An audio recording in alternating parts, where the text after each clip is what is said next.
Hola, ¿cómo están todos los amigos del canal? Estamos acá reunidos revisando lo que corresponde al Código de Procedimiento Civil. La lectura en específico estamos sobre el título noveno.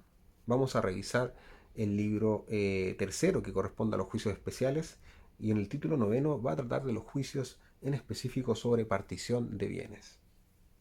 El artículo 645 está suprimido. El artículo 646 corresponde al nombramiento del partidor. Nos dice que cuando haya de nombrarse partidor, cualquiera de los comuneros ocurrirá al tribunal que corresponda pidiéndole que cite a todos los interesados a fin de hacer la designación y se procederá a ella en la forma establecida para el nombramiento de peritos. Si hay partidor nombrado por los interesados o por el difunto en el caso del artículo 1324 del Código Civil y es necesaria la aprobación judicial del nombramiento en conformidad a la ley, bastará el fallo que la conceda para que el partidor pueda ejercer sus funciones previa su aceptación y juramento legal. El plazo del partidor para desempeñar el cargo. Artículo 647. El término que la ley, el testador o las partes conceden al partidor para el desempeño de su cargo se contará desde que éste sea aceptado, deduciendo el tiempo durante el cual, por la interposición de recursos o por otra causa, haya estado totalmente interrumpida la jurisdicción del partidor. Por su parte, el artículo 648 señala la aplicación al partidor de las normas de los árbitros. Nos dice que se extenderán a los partidores las reglas establecidas respecto de los árbitros en el título precedente en cuanto no parezcan modificadas por las del presente título y sean aplicables a las cuestiones que aquellos deben resolver. Sin embargo, las partes mayores de edad y libres administradoras de sus bienes podrán darles el carácter de arbitradores. Los actos de los partidores serán en todo caso autorizados por un secretario de los Tribunales Superiores de Justicia o por un notario o secretario de un juzgado de letras. Con respecto al artículo 649, señala la tramitación de las materias sometidas al partidor. Nos dice que las materias sometidas al conocimiento del partidor se ventilarán en audiencias verbales, consignándose en las respectivas actas sus resultados o por medio de solicitudes escritas cuando la naturaleza e importancia de las cuestiones debatidas así lo exijan. Las resoluciones que se dicten con tal objeto serán inapelables. Materias ventiladas en las audiencias. El artículo 650 nos dice que cuando se designen días determinados para las audiencias ordinarias, se entenderá que en ellas puede celebrarse válidamente acuerdos sobre cualquiera de los asuntos comprendidos en el juicio, aun cuando no estén presentes todos los interesados, a menos que se trate de revocar acuerdos ya celebrados o que sea necesario el consentimiento unánime en conformidad a la ley o los acuerdos anteriores de las partes. Modificada la designación de día para las audiencias ordinarias, no producirá efecto mientras no se notifique a todos los que tengan derecho de concurrir.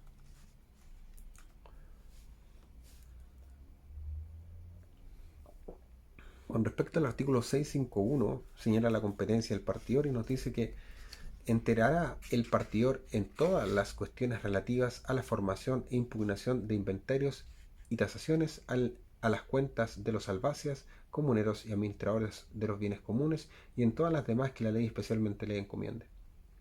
O que debiendo servir de base para la repartición no someta a la ley de un modo expreso al conocimiento de la justicia ordinaria, lo cual se entiende sin perjuicio de la intervención de la justicia ordinaria en la formación de los inventarios y del derecho de los albacias, comuneros, administradores y tasadores para ocurrir también a ella en cuestiones relativas a sus cuentas y honorarios, siempre que no haya aceptado el compromiso o que éste haya caducado o no esté constituido aún.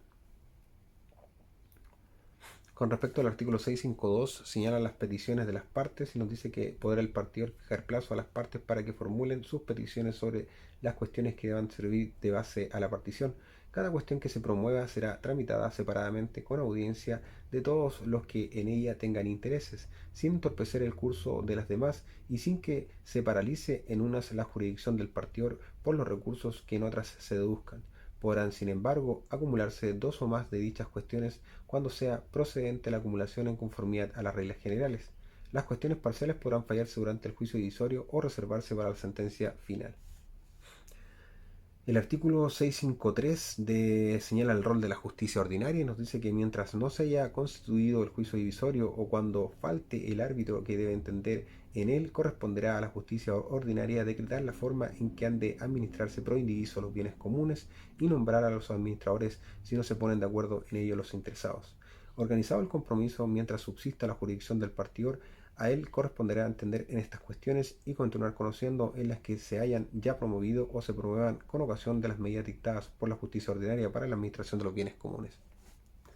El artículo 654 señala la administración pro indiviso, nos dice para acordar o resolver lo conveniente sobre la administración pro indiviso, se citará a todos los interesados a comparendo, el cual se celebrará con solo los que concurran, no estando todos presentes, solo podrán acordarse por mayoría absoluta de los concurrentes que representen a lo menos la mitad de los derechos de la comunidad o por resolución del tribunal a falta de mayoría todas o alguna de las medidas siguientes.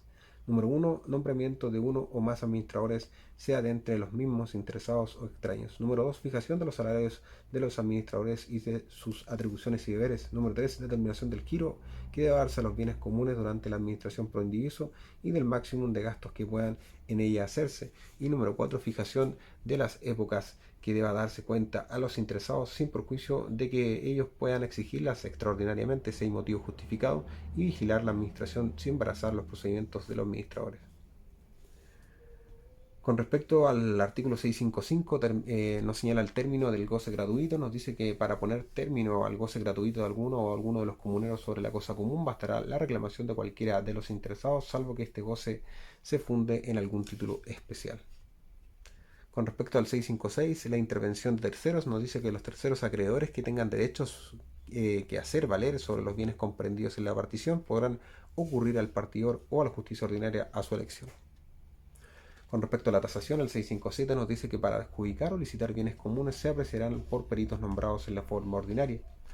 Podrá, sin embargo, omitirse la tasación si el valor de los bienes se fija por acuerdo unánime de las partes o de sus representantes, aun cuando haya entre aquellas incapaces con tal que existan en los autos antecedentes que justifiquen la apreciación hecha por las partes o que se trate de bienes muebles o de fijar un mínimo para licitar bienes raíces con admisión de postores extraños.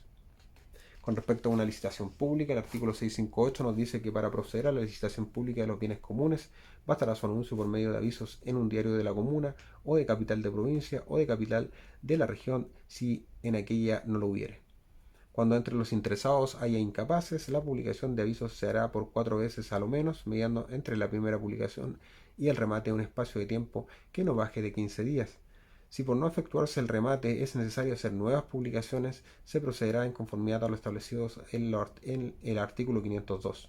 Los avisos podrán publicarse también en días inhábiles, los que no se descontarán para el cómputo del plazo señalado en el inciso anterior. Si los bienes están en otra comuna, el remate se anunciará también en ella por el mismo tiempo y en la misma forma. Con respecto a las adjudicaciones, el 659 nos dice que en las enajenaciones que se efectúen por conducto del partidor se considerará a este representante legal de los vendedores y en tal carácter suscribirá los instrumentos que con motivo de dichas enajenaciones haya necesidad de otorgar. Podrá también autorizar al comprador o adjudicatario o a un tercero para que por sí solo suscriba la inscripción en la transferencia en el conservador respectivo. Todo acuerdo de las partes o resolución del partidor que contenga adjudicación de bienes raíces se reducirá a escritura pública y sin esta solemnidad no podrán efectuarse su inscripción en el conservador.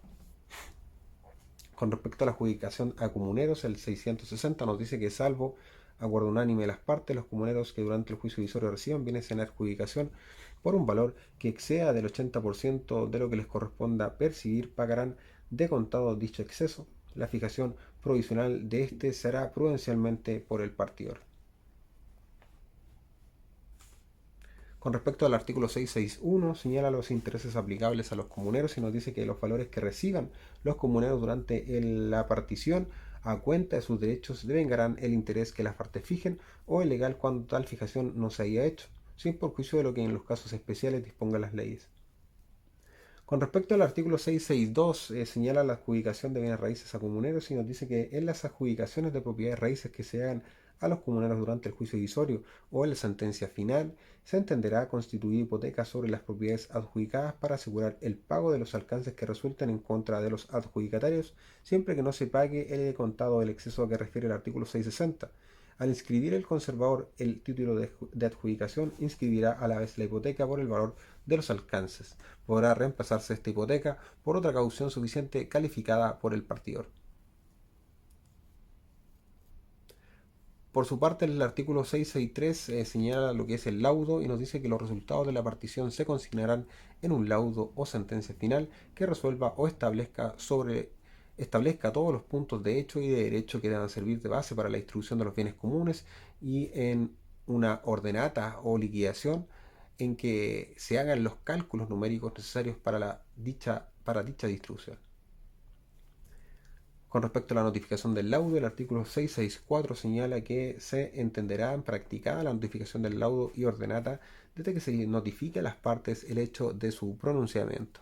Salvo el caso previsto en el artículo 666, los interesados podrán imponerse sus resoluciones en la oficina del actuario y deducir los recursos a que haya lugar dentro del plazo de 15 días. Con respecto a los honorarios del partidor, nos dice que el 665 en el laudo podrá hacer el partidor la aplicación de sus honorarios y cualquiera que sea su cuantía habrá derecho para reclamar de ella. La reclamación se interpondrá en la misma forma y en el mismo plazo que la apelación y será resuelta por el Tribunal de Alzada en única instancia. El plazo para apelar en este tipo de procedimiento nos dice que el artículo 666, cuando la partición deba ser aprobada por la justicia ordinaria, el tiempo para apelar será también de 15 días y se contará desde que se notifique la resolución del juez que apruebe o modifique el fallo del partidor. Eso es con respecto a el juicio sobre partición de bienes. Vamos a seguir en el siguiente video, no con el título décimo, porque ahí los juicios sobre distribución de aguas, el 667, 668, 669 y siguiente hasta el 679 están derogados. Así que en el siguiente video vamos a ver lo que corresponde al procedimiento del título 11 del libro tercero, que corresponde al procedimiento sumario.